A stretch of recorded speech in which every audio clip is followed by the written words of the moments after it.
السلام علیکم ڈیئر، کیسے ہیں آپ سب؟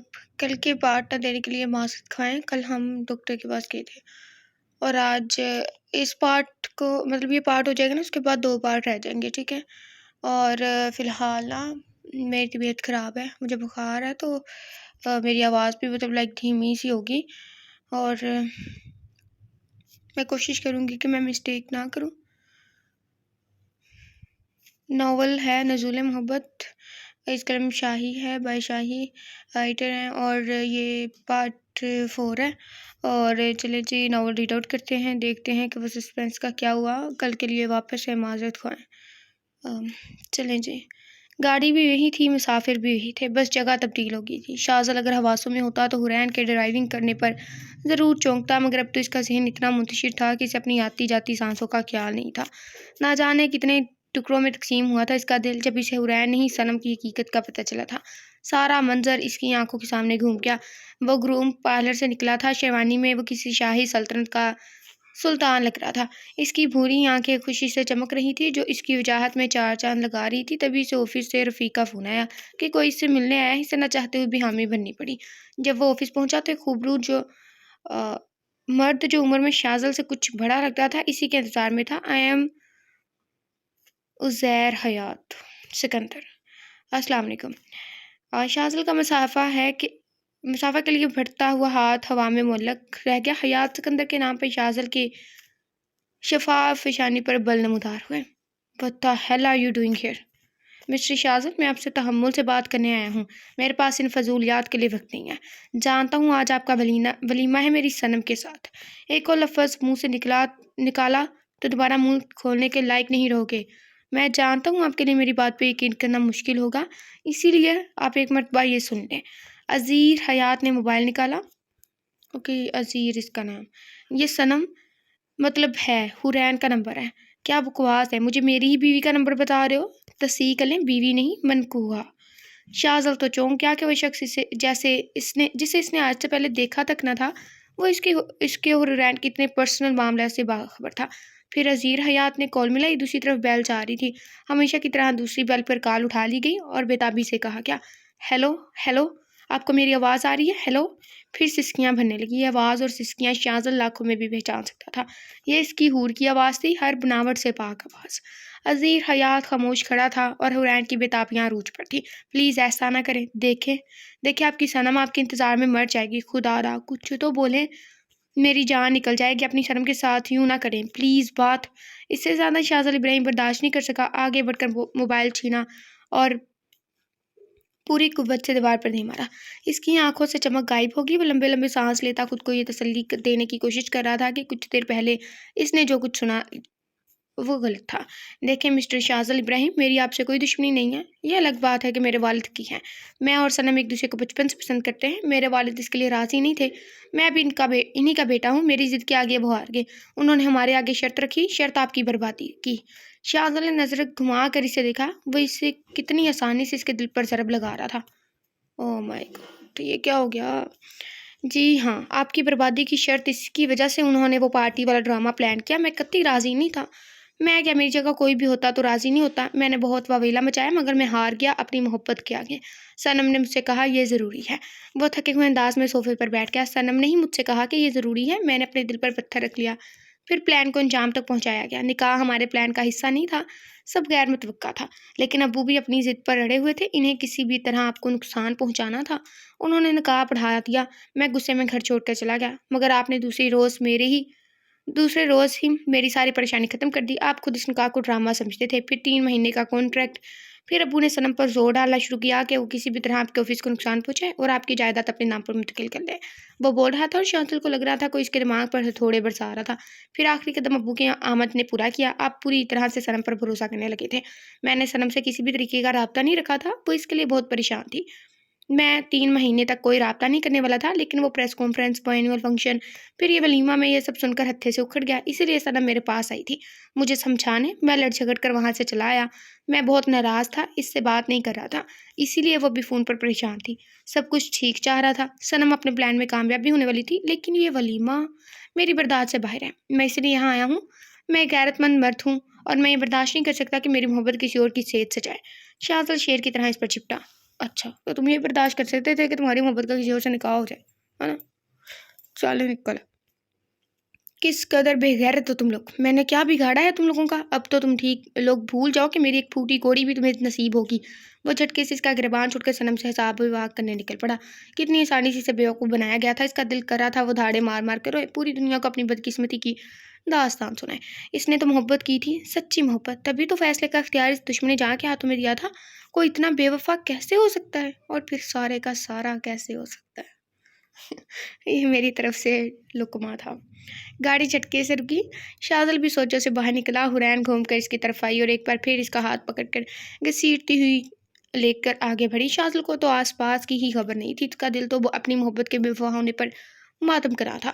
شاذل کو کچھ سمجھ نہیں آ رہا تھا، اس کا دل کر رہا تھا کہ وہ اس لڑکی سمیت ساری دنیا کو آگ لگا دے، لیکن کیا فائدہ، آگ ویسے لگائے مگر جھلسے گا شاذل ابراہیم۔ یہ گھر تھا مگر شاذل ولا نہیں تھا۔ وہ اسے لیے کمرے میں آئی اور جھٹکے سے اس کا ہاتھ چھوڑا، پھر اسی روم میں موجود دوسرا دروازہ کھول کر اندر چلی گئی۔ شاذل ایک بار پھر سوچوں کے گرداب میں پھنسا، کیا میں اس کے بغیر رہ پاؤں گا؟ یہ خیال آتے ہی شاذل کی سانسیں اٹکنے لگی، اس سے جدائی کا تصور ہی سہانے روح تھا۔ تب وہی دروازہ کھلا اور باہر آئی۔ اس نے کپڑے بدل لیے تھے، ولیمے کا جوڑا جس نے کتنی امنگوں سے پسند کیا تھا وہ اس کی محبت کا کفن ثابت ہوا تھا۔ وہ جوڑا ہاتھ میں لیے اس کی طرف بڑھ رہی تھی۔ شاذل نے غصے میں پاس پڑا آواز حورین کے پیچھے والی دیوار پر دے مارا۔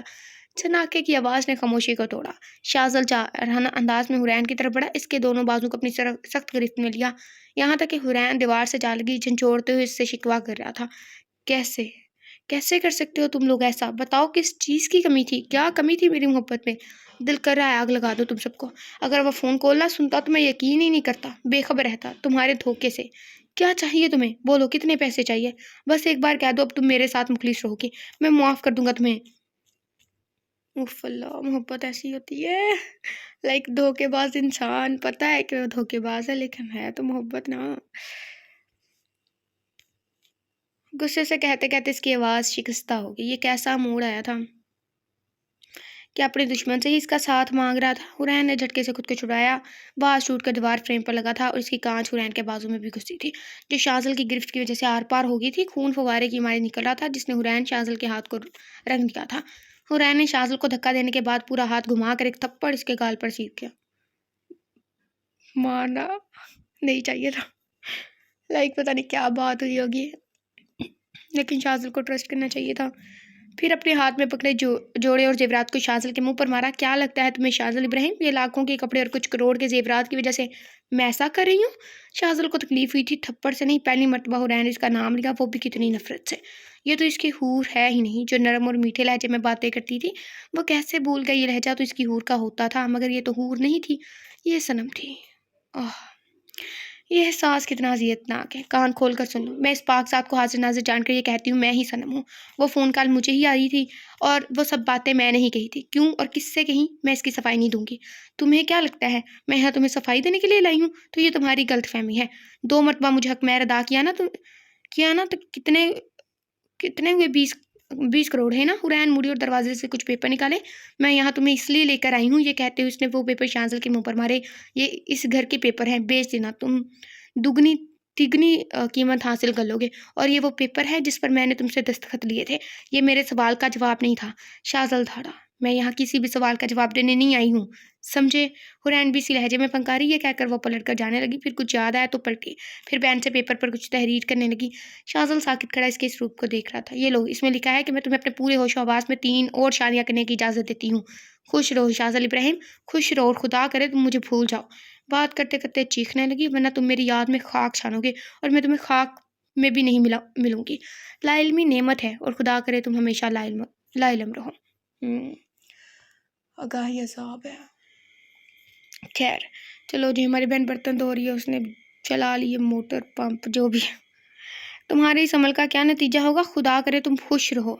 بولتے قدم چلتی پیچھے ہٹنے لگی۔ ہم سخت بے وفا ہوں میں، مجھ سے اجتناب نہیں، نفرت کرنا، اور کم از کم نفرت سچی اور مخلص کرنا۔ اب تم سونے کے بھی بن کے آؤ گے تب بھی میں تمہیں قبول نہیں کروں گی۔ تمہیں تمہاری زندگی کی خوشیاں مبارک ہو شاذل ابراہیم، کہہ کر رکی نہیں تھی، پلٹ کر چلی گئی۔ کی ہو گیا، کہہ کر رکی نہیں، پلٹ کے چلی گئی۔ شاذل کتنی دیر خالی الذہنی سے بیٹھا رہا، اسے کچھ سمجھ نہیں آ رہا تھا کہ اتنے گھنٹے اور وقت گزر چکا تھا۔ حورین نے اپنی غلطی کا اعتراف بھی کیا اور قصوروار بھی سے ٹھہرایا۔ حد ہے، مطلب اتنا سب کچھ کرنے کے بعد مجرم بھی شاذل ہی ہے۔ وہ غصے سے باہر نکلا، اس کی گاڑی وہیں کھڑی تھی اور وہ کہیں نہیں تھی۔ وہ سر جھٹک کر گاڑی میں بیٹھ گئی، اس کی منزل شاذل ولا تھی۔ شاذل نے جیسے ہی شاذل ولا میں قدم رکھا، حیا دوڑ کر اس کے پاس آئی۔ بھائی حور کہاں ہے؟ شاذل نے وقت دیکھا، رات کے 3 بج رہے تھے۔ کیا مطلب وہ تمہارے پاس نہیں ہے؟ نہیں بھائی وہ حیا کچھ کہتی سے پہلے اس کا فون بجا۔ ہیلو حور تم کہاں ہو؟ مجھے بتاؤ تم کہاں ہو، میں ابھی تمہارے پاس آ رہی ہوں۔ وہ بات کرتے ہوئے باہر چلی گئی اور پھر پلٹ کر نہیں آئی۔ شاذل ابراہیم اس وقت خود کو دنیا کا سب سے ہارا ہوا شخص محسوس کر رہا تھا۔ جیسے ہی اس نے اپنے کمرے میں قدم رکھا، گلاب اور موتیوں کی خوشبو اس کے نتنوں سے ٹکرائی۔ کتنے ارمانوں سے اپنا کمرہ سجوایا تھا، مگر یہ خوشبو شاذل کے دل میں آگ لگا گئی۔ بھئی یہ تو ڈرامے والا سین ہو گیا، یہ صحیح ہوتے ہوتے سارا کچھ خراب ہو گیا۔ اس نے پورا کمرہ تہس نہس کر دیا، سارے پھول نوچ ڈالے، ہر چیز بکھیر دی۔ یہ کمرہ شاذل کی اندرونی حالت کا ترجمان تھا، ایک دم ٹوٹا بکھرا ہوا۔ 2 دن شاذل نے نہایت اذیت میں گزارے۔ اس کی آنکھوں کی چمک غائب ہو گئی تھی، اس کی جگہ مان ٹوٹنے کا کرب تھا، مگر سکون کہیں نہیں تھا۔ درد تھا کہ کم ہوئی نہیں ہو رہا تھا، کیونکہ میں نے اس سے محبت کیوں؟ وہ خود کو لن تن کرنے کا شغل فرما رہا تھا، دل میں ہوک سی اٹھتی۔ وہ خدا کے سامنے سجدے میں گرے دعا کر رہا تھا کہ میرے دل سے اس کی محبت نکال دے۔ میں تو کھرا مرد تھا، میں نے کبھی کسی نامحرم سے تعلقات نہیں بنائے، کھری زندگی جی۔ کھری پتہ ہے نا، مطلب لائک کافی معنی اس کے بنتے ہیں،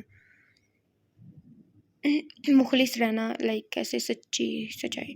اتنی لڑکیاں میری طرف راغب ہوتی تھی، پھر بھی میں اپنی حدود نہیں بھولا، میں نے کبھی ان کی طرف قدم نہیں بڑھائے۔ میں نے محبت کی، میں اعتراف کرتا ہوں میں نے محبت کی، مگر جائز میرے محرم رشتے سے کی۔ مجھے اس اذیت سے نکال دے یا خدا تو میری مشکل آسان کر۔ وہ نماز پڑھ کر اٹھا تو اس کا موبائل بج رہا تھا، اس نے کال ریسیو کر لی۔ سامنے حیا تھی، اس کی آواز سن کر ایک بار پھر اذیت سے دوچار ہوا۔ بھائی آپ مجھے حور کے چچا کے گھر کا ایڈریس دیں یا پھر ان کا نام بتا دیں۔ تم یہ سب مجھ سے کیوں پوچھ رہی ہو؟ اپنی دوست سے پوچھو، صرف اس کے چچا کا نام ہی بتا دیں، میں ایڈریس پتہ کروا لوں گی پلیز بھائی۔ تو سنو، سکندر حیات، سنا تم نے؟ سکندر حیات کہہ کر اس نے فون رکھ کر بند کر دیا، تبھی فون پھر سے بجا۔ اس نے دیکھا انون نمبر تھا، اس نے ریسیو کیا۔ عزیر حیات بات کر رہا ہوں، جلدی سے وہ تصاویر دیکھیں جو میں نے آپ کو بھیجی ہیں، آپ کے لیے ایک چھوٹا سا تحفہ، کہہ کر سامنے سے فون کاٹ دیا گیا۔ اوف اللہ، اس عزیر کا میرا دل کرا گلا دبا دو۔ کیوں یہ لوگ میری زندگی جہنم بنانے پر تلے ہیں؟ اس نے نہ چاہتے ہوئے تصویر کھول کر دیکھی۔ شاذل کو لگا زمین و آسمان اس کی آنکھوں کے سامنے گھوم گئے ہوں۔ موبائل ہاتھ میں لیے گھٹنے کے بل زمین پر گرا تھا، وہ تصویر ہی ایسی تھی۔ زمین پر ایک وجود خون میں لت پت پڑا تھا، چہرے پر بھی زخموں کے نشان تھے، صاف واضح تھا کہ برے طریقے سے مارا پیٹا گیا ہے، جانوروں سے بھی زیادہ بدتر سلوک کیا گیا تھا۔ چہرے پر نیل پڑے ہوئے تھے، خون بہ کر چہرے پر جم گیا تھا، لیکن وہ چہرہ ہزاروں کیا لاکھوں کیا دنیا بھر میں بھی پہچان سکتا تھا، وہ حورین کا چہرہ تھا۔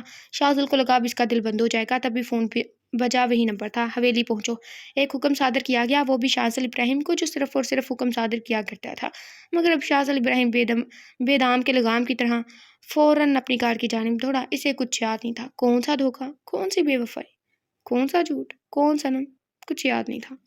اس کی آنکھوں کے سامنے صرف وہ زخمی وجود گھوم رہا تھا۔ سچ ہے، انسان ہار جاتا ہے اپنی محبت کے آگے۔ شاذل ابراہیم ان لوگوں میں سے تھا جو ایک بار طے کر لینے پر کچھ بھی کر گزرتے ہیں، مگر شاذل ابراہیم لالچ جانے کے باوجود حورین سے نفرت نہیں کر پایا تھا۔ اتنا سب کچھ ہونے کے باوجود بھی حورین کو اس حالت میں دیکھ کر اس کا دل کر لایا تھا۔ وہ جتنی تیز ڈرائیونگ کر سکتا تھا اس سے کئی گنا تیز ڈرائیونگ کرا تھا۔ یہ کہنا غلط نہیں ہوگا کہ اس کی گاڑی ہوا سے باتیں کر رہی تھی۔ وہ بہت ہی غصے میں حویلی کے اندر داخل ہوا، اس کی گاڑی یعنی گیٹ توڑتے ہوئے داخل ہوئی۔ گارڈز نے اس کے انداز دیکھ کر اسے روکنے کی کوشش کی، مگر شاذل ابراہیم تو مرنے مارنے پر تلا ہوا تھا۔ جو بھی سامنے آ رہا تھا، شاذل اسے رونتے ہوئے آگے بڑھا تھا۔ وہ دروازے سے اندر داخل ہوا تو سامنے عزیر حیات پر نظر پڑی، چہرے پر خباثت لیے مسکرا رہا تھا۔ شاذل سیکنڈ کی بھی دیر کے بغیر زخمی شیر کی طرح چپٹ پڑا اور مکوں اور گھونسوں کی برسات کر دی۔ اس کی آنکھوں کے سامنے حورین کا لہو لہان ہوتا وجود تھا، وہ بے دریغ مار رہا تھا۔ 10 گارڈ اسے قابو کرنے کی کوشش کر رہے تھے، مگر اس پر تو جیسے جنون سوار تھا، وہ کسی کے قابو میں نہیں آ رہا تھا۔ تبھی پیچھے سے حیات سکندر کی آواز گونجی، یہ مت بھولو کہ تمہاری بیوی اب بھی ہماری تحویل میں ہے، اس کا خامیازہ اسے بھگتنا پڑے گا۔ شاذل ساکت ہو گیا، عزیر حیات منہ سے خون پونچھتے ہوئے مسکرایا، دونوں ہی کی سانس پھول رہی تھی۔ عزیر حیات تو شاذل کی مار کھا کر ادموا ہو گیا تھا۔ میری بیوی ابھی کے ابھی میرے حوالے کرو، اس نے حیات سکندر کا گریبان جکڑ لیا۔ کر دیں گے، اس سے پہلے تحمل سے میری بات سنو، جتنا تم تردد کرو گے اتنی ہی سے تکلیف ہوگی۔ کیا چاہیے تمہیں؟ شاذل کا غصہ ضبط کی حدوں کو چھو رہا تھا۔ شاذل انڈسٹریز، میں پیپر تیار کرواتا ہوں، لیکن اسے کھروچ بھی اور نہیں آنی چاہیے، نہیں تو تمہیں عبرت کا نشان بنا دوں گا۔ آئے اللہ، جو آج میں اس ٹائم لائک میں نا کل ڈرامہ دیکھ رہی تھی، جو میں ڈرامہ دیکھ رہی ہوں نا، اس پہ ساری مصیبتیں لڑکی کے اوپر ہی آ رہی ہیں۔ پہلے جو ہیرو تھا نا، اس میں وہی اس کے خلاف تھا، لائک تھوڑا تھوڑا بٹ اس کو پروٹیکٹ بھی کرتا تھا، بٹ ظاہر نہیں کرتا تھا، مجھے وہ زہر لگتا تھا۔ اور لڑکی مجھے اتنی اچھی، میں کہ پتہ نہیں کیا بیچاری لڑکی کے ساتھ، اور اب یہ ناول، مجھے تو سارے ایسے ہی فلمیں ڈرامے مل رہی ہیں، فلمیں ویسے دیکھتے نہیں۔ واہ ڈیڈ، آپ کو میں مان گیا، ویسے مجھے لگتا نہیں تھا کہ آئے گا، میں نے آپ سے کہا تھا کہ یہ بے وفائی کا ڈرامہ کیے بغیر ہی اسے کڈنیپ کر لیتے ہیں، مگر آپ کا پلان، واہ، آپ کو تو دا دینی چاہیے۔ شاذل کو لگا کسی نے اس کے پیروں کے نیچے سے زمین کھینچ لی ہو، اس کی آنکھوں کے سامنے سجی سمری دلہن بنی ہوئی حور کا چہرہ گھوم گیا۔ میرا بس نہیں چل رہا، جادو کی چھڑی گھما کے سارا ناول ویسے ہی پڑھ دوں۔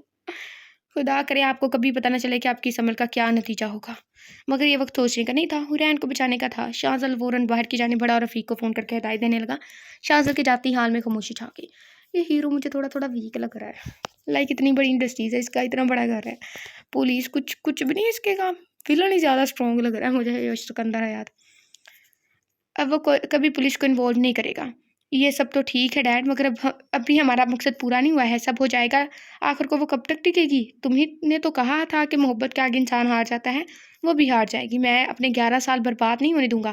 ویسے بھی شاذل کو حقیقت کا کہاں پتہ ہے، میں سب سنبھالوں گا، بس ضرور سائن کرے گی جب میں شاذل ابراہیم کے سر پر بندوق رکھوں گا۔ ڈیڈ، آپ کو ابھی بھی یہ سب کر دینا چاہیے تھا، تمہارا دماغ ٹھیک ہے؟ وہ شاذل ابراہیم ہے، تم نے اس کے تیور نہیں دیکھے؟ اب وہ پچھتاوے کی آگ میں جل رہا ہے۔ پچھتاوے کی آگ انسان کو بہت کمزور کر دیتی ہے۔ اب کی بار وہ آیا تھا تو اس سب کو رونتے ہوئے گزر رہا تھا، لیکن اب جب وہ آئے گا تو اس کا سر جھکا ہوگا۔ یہ بے وفائی والا ڈرامہ میں نے اسی لیے کروایا تھا تاکہ شاذل ابراہیم کو کمزور کیا جا سکے، ورنہ اس سے لڑنا میرے یا تمہارے کسی کے بس کی بات نہیں ہے۔ اتنے میں باہر سے فائرنگ کی آواز گونجنے لگی تو دونوں ہی چونکے، باہر جیسے گولیوں کی بارش ہو رہی تھی، دونوں نے اپنی بندوقیں اٹھا لی اور الرٹ ہو گئے۔ جب تک حورین کے پاس ہے، شاذل ابراہیم ایسی غلطی تو خواب میں بھی نہیں کر سکتا تھا۔ یہ کون کر رہا ہے؟ جاننے کے لیے جیسے حیات سکندر نے باہر جھانکا تو انہیں لگا حویلی ان کے اوپر آن گری ہو۔ وہ پھٹی ہوئی آنکھوں سے اور اڑے ہوئے حواسوں کے ساتھ عزیر کی طرف مڑے۔ نہیں یہ ناممکن ہے، میں نے خود ہی سے مروایا تھا۔ نہیں، وہ غصے سے چیخ رہے تھے۔ عزیر، اسے لے کر آؤ، ہمیں ابھی نکلنا ہوگا۔ عزیر فوراً سیڑھیاں بوٹ کر کے اس کے کمرے کی طرف جانے لگا جہاں حورین کو رکھا گیا تھا۔ عزیر حورین کو بالوں سے گھسیٹ کر نکال رہا تھا۔ مر جا، تمہارا جنازہ نکل جائے ادھر ہی۔ تبھی حیات سکندر کو پیچھے بھاری بوٹوں کی آواز آئی۔ مڑتے ہی انہوں نے دیکھا سامنے شاید ان کی بربادی تھی۔ ان کا چہرہ لٹھے کی مانی سفید پڑ گیا۔ سامنے خوبرو شخص اپنی نیلی آنکھوں کو حیات سکندر کی آنکھوں میں گاڑے گیز و غضب بنا ہوا تھا۔ اس شخص نے نظر اٹھا کر اوپر کی طرف دیکھا۔ عزیر حیات حورین کو بالوں سے پکڑ کر گھسیٹتے ہوئے سیڑھیاں اتر رہا تھا۔ سامنے موجود شخص نے ہاتھ میں پکڑی بندوق سے فائر کیا۔ گولی عزیر حیات کے ہاتھ پر لگی جس سے اس نے حورین کے بالوں کو جکڑا ہوا تھا۔ عزیر حیات تو تڑپ کر رہ گیا اور وہ شخص فوراً ہی حورین کی طرف بڑھا۔ صنم، آنکھیں کھولو۔ اس شخص نے خون میں لت پت حورین کے گالوں کو تھپتھپایا۔ حورین کے سر شخص کی گود میں تھا۔ حورین کی حالت نقاہت زدہ تھی۔ اس نے بامشکل آنکھیں کھولی۔ سامنے موجود نیلی آنکھوں والے شخص کو دیکھ کر اس کے رخسار کو ہاتھ لگایا۔ جسے یقین کرنا چاہ رہی ہو وہ حقیقتاً اس کے سامنے ہے۔ پھر حورین کے لفظ نکلا، شاہ۔